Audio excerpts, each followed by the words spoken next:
History of Alexander Rozhenko.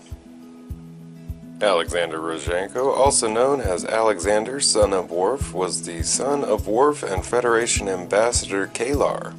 He was conceived in 2365 and born on the 43rd day of Mactang in 2366, and was a member of the House of Moog and the House of Martok.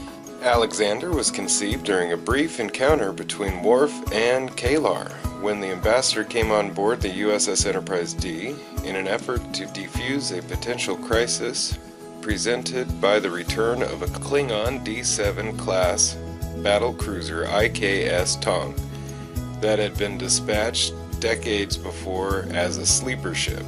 After the crisis was successfully resolved, Kalar departed the Enterprise.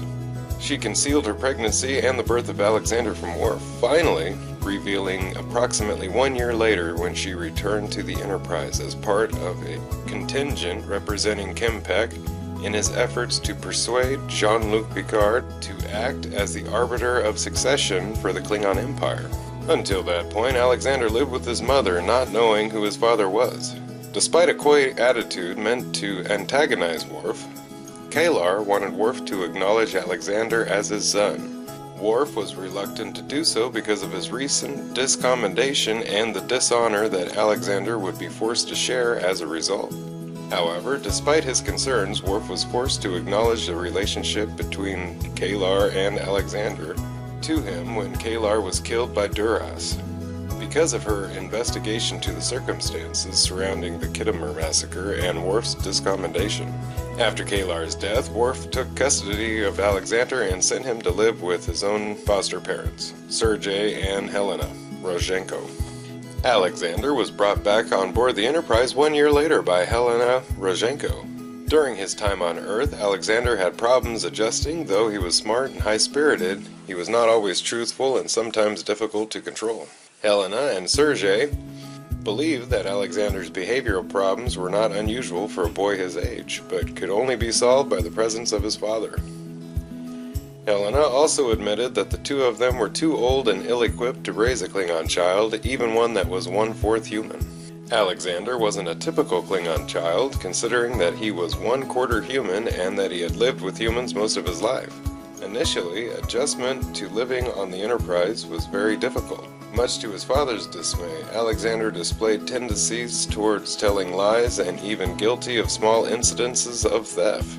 Even after his father disciplined him, Alexander's behavior was a problem in school, causing Miss Kyle to report to Worf that his defiance along with his continued theft and lying were disrupting the class. His disobedience to Worf and disregard for the instructions of his elder and ship's regulations eventually came to a head when Alexander was nearly killed in a fire in the ship's biolab.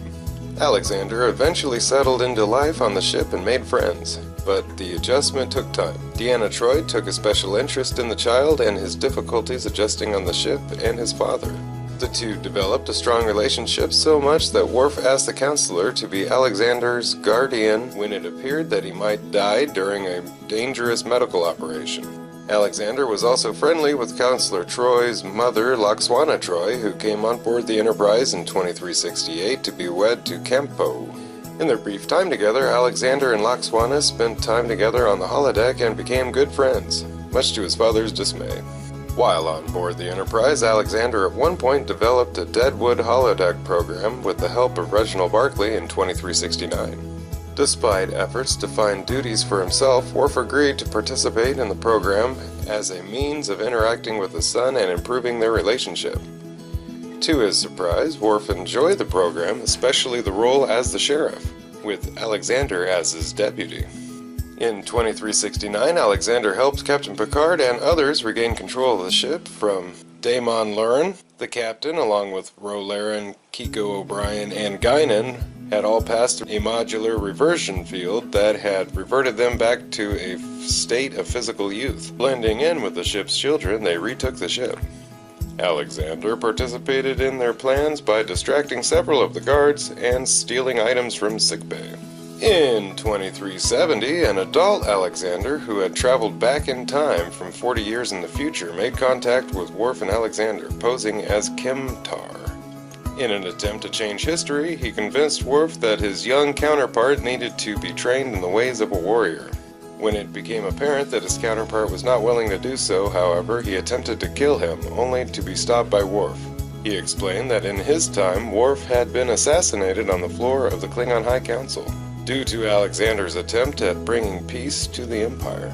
Wishing to prevent his future, he had traveled back in time in an attempt to assure his counterpart would not grow up to be a diplomat, but rather a warrior who could fight at his father's side.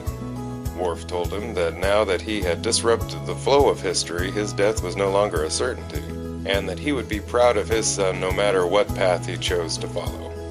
After hearing these words, adult Alexander departed, but not before expressing his love for his father. Following the destruction of the Enterprise D in 2371, Worf sent Alexander back to Earth to live with his foster parents while he traveled to Borth during his extended leave from Starfleet.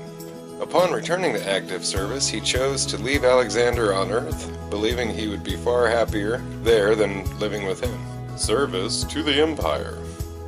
In 2374, years after avoiding Klingon service, Alexander enlisted in the Klingon Defense Force at the height of the Dominion War, and assigned to the IKS Rataran under General Martok and Worf. He had severe troubles serving with the other Klingons, as he was unskilled as a warrior and displayed many human traits that the other crew members found soft and disgusting. Alexander's adjustment to life among the Klingons was difficult, but he was unable to offer a full explanation for his change of heart to either Worf or Martok that seemed to recognize that he had reached Klingon maturity. Though none questioned his commitment, his combat skills were sorely lacking, and his lack of knowledge of the Klingon customs hurt his standing on board. Upon being reunited, Alexander was emotionally cold towards Worf and resentful and bitter at being abandoned by his father. Moreover, his presence on the vessel proved a trial for Worf and a source of resentment among the crew. At Martok's urging, Worf attempted to mend his relationship with Alexander both as a father and a first officer. Martok advised Worf to let matters essentially tend to themselves, that Alexander would find a place on board the ship and by extension learn about Klingon culture along the way. Although he may suffer some broken bones as well as other injuries, he would survive. While Alexander forgot to clear the battle simulation from the sensors, he called an alert believing that they were under attack. When the mistake was realized, the crew laughed, and Martok told Worf that the crew had accepted Alexander, and Worf replied, "Yes, as the ship's fool." Tensions continued between Alexander and Worf when Martok agreed to Worf's request to have Alexander transferred off the ship at the next opportunity.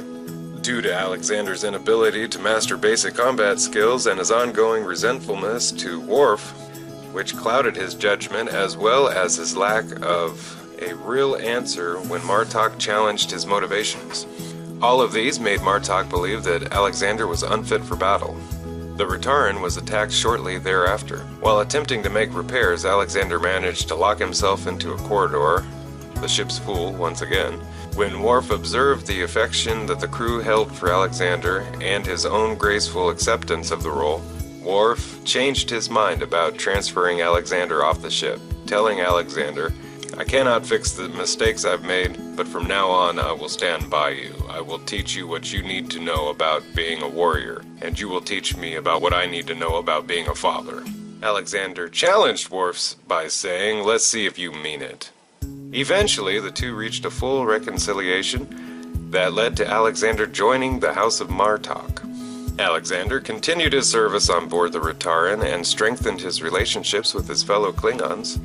He continued to make mistakes such as flooding an entire corridor with superheated hydraulic fluid. This did not strain his position within the ship, however, as the crew had considered him a good luck charm. The more mistakes Alexander made, the fewer they would make in battle. Later that year, along with most of the Rataran's crew, he transferred to the IKS Yakfeg, where he hoped the goodwill towards him would continue. By 2375, Alexander made weapons officer of the Yakfeg, and according to Esri Dax, was beginning to lose his clumsiness.